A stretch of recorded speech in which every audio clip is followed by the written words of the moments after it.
8 years ago, everyone in the county agreed on one thing. The 60 acres behind Caleb's farmhouse were worthless. The soil was hard. The fields were badly eroded. Weeds had taken over entire sections, and whenever heavy rain came, water rushed down the hills, carrying precious topsoil with it. 3 different farmers had tried to make money from that land. All 3 had failed, but on a cold morning in early October, Caleb stood at the edge of those same 60 acres and watched 12 loaded trucks roll toward his barns.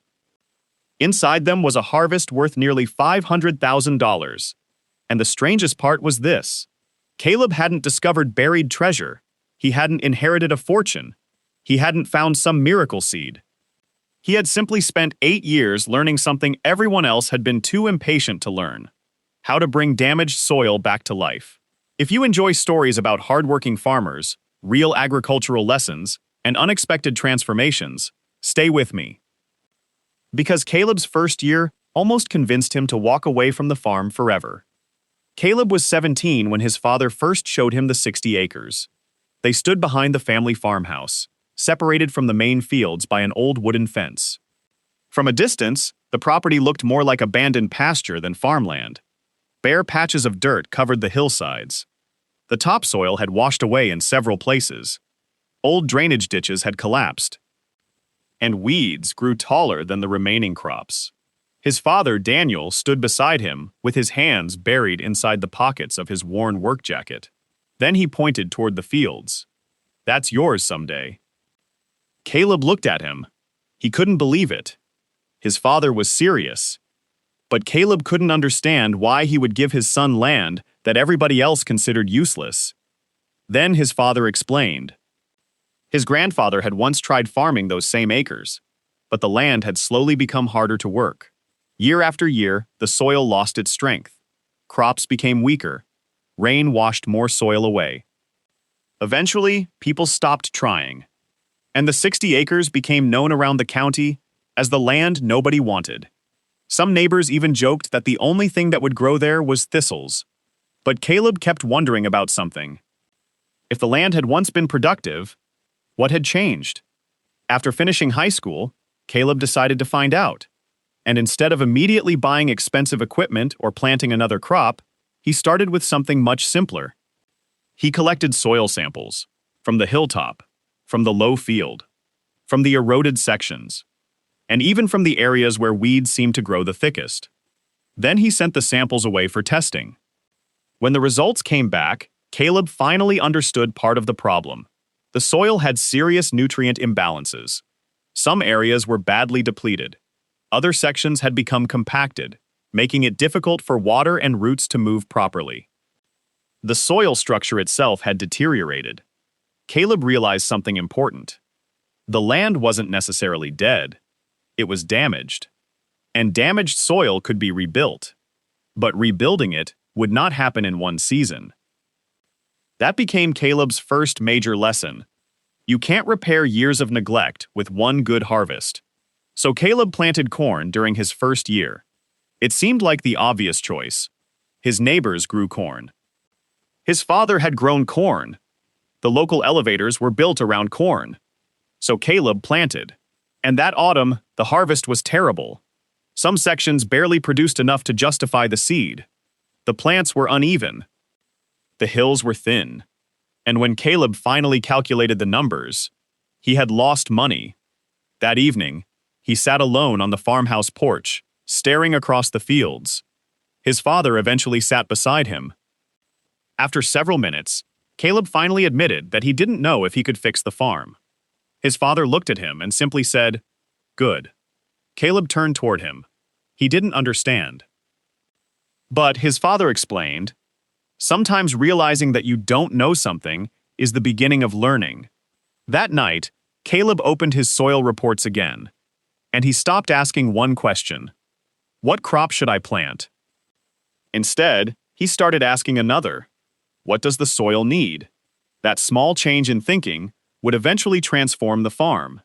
The following spring, Caleb planted cover crops instead of chasing another immediate harvest. Some neighbors laughed. They couldn't understand why a young farmer would plant something he wasn't going to immediately sell. But Caleb had learned that healthy soil needs protection.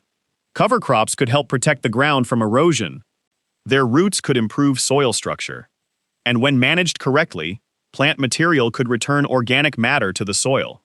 Caleb also began rotating crops instead of planting the same crop repeatedly. He repaired drainage. He addressed areas where water was washing soil away. He used his soil tests to guide his decisions, instead of simply copying what other farmers were doing. And most importantly, he started keeping records. Every field had a notebook. Every crop had a page. Planting dates, rainfall, yields, problems, solutions, mistakes. Everything went down on paper. Caleb wasn't gambling anymore. He was learning. Year 2 was better. Not spectacular, just better. Year 3 was better again. Some areas that had once produced almost nothing began holding moisture longer. The soil became darker. Earthworms started appearing. The fields still weren't perfect, but they were changing. And Caleb learned another important lesson. The most important improvements in farming are sometimes invisible before they're measurable. For years, nobody outside the family cared. There were no news stories, no giant checks, no impressive harvest photographs. Just Caleb walking the fields, testing the soil, repairing fences, watching rainfall, adjusting his crop rotations, studying his records, learning from every mistake. Then came year 5. The difference became impossible to ignore. The ground was easier to work. The plants were more uniform. The fields held together better during heavy rain. And Caleb finally made a profit. It wasn't enormous, but it was enough to prove something. The 60 acres weren't worthless.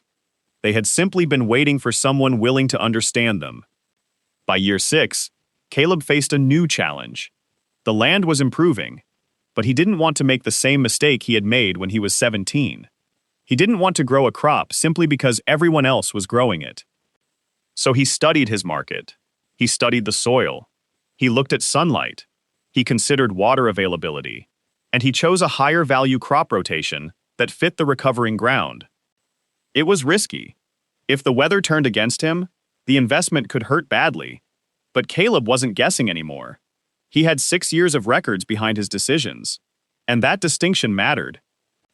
Good farming isn't about eliminating risk. It's about learning enough to make better decisions when risk is unavoidable. Then came year 8. The summer had been almost perfect. Not perfect enough to guarantee anything, but good enough to give Caleb hope. By September, the fields were full. Standing at the edge of the 60 acres, Caleb could barely recognize them. The eroded slopes were covered. The plants were strong. And when Caleb pushed his boot into the soil, the ground beneath him felt completely different from the hard, lifeless dirt he had known 8 years earlier. For the first time, the land looked like the farm his grandfather had once imagined. Harvest began before sunrise. One machine entered the field, then another. By afternoon, trucks were moving continuously between the fields and the barns. Caleb's father stood beside the road watching. He remembered what the property had looked like 8 years earlier. He remembered the jokes, the failed first crop, the nights Caleb spent studying soil reports, the years when there was almost nothing to show for all the work. And now, the trucks kept coming. One load, then another, then another. At the end of the harvest, Caleb finally sat down with the numbers. The total value of the crop came to approximately $500,000. Caleb stared at the figure. For a moment, he didn't celebrate.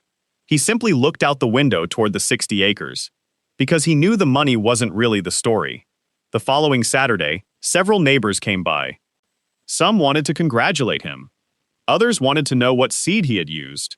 One asked about his fertilizer. Another wanted to know if Caleb had discovered some secret farming technique. Caleb smiled. There wasn't one. So they asked him what had changed. And Caleb gave them an answer they didn't expect. I did. He explained that he once thought the land was supposed to give him a harvest first. Then he learned that he had to take care of the land first. That was the real lesson. The 60 acres hadn't become valuable overnight. Caleb had spent 8 years restoring what had been neglected. He learned to test before guessing, to protect the soil instead of constantly disturbing it, to rotate crops, to manage water, to study his results, and most importantly, to be patient. The $500,000 harvest was simply the result everyone could finally see. The real harvest had been happening underground for years. That evening, Caleb walked alone through the field. He stopped at the same fence where his father had once told him the land would someday be his. 8 years earlier, everyone had looked at those 60 acres and seen failure. Caleb had eventually learned to look closer. Because sometimes a field isn't worthless. Sometimes it's simply wounded. Sometimes a farm isn't failing because the farmer isn't working hard enough. Sometimes the farmer needs better information, better soil, better timing, better decisions, and patience. The lesson from Caleb's story isn't that every neglected farm can produce $500,000. It can't. Every piece of land has different soil, weather, markets, and limitations. The lesson is simpler. Don't judge the future of something by the condition you find it in today.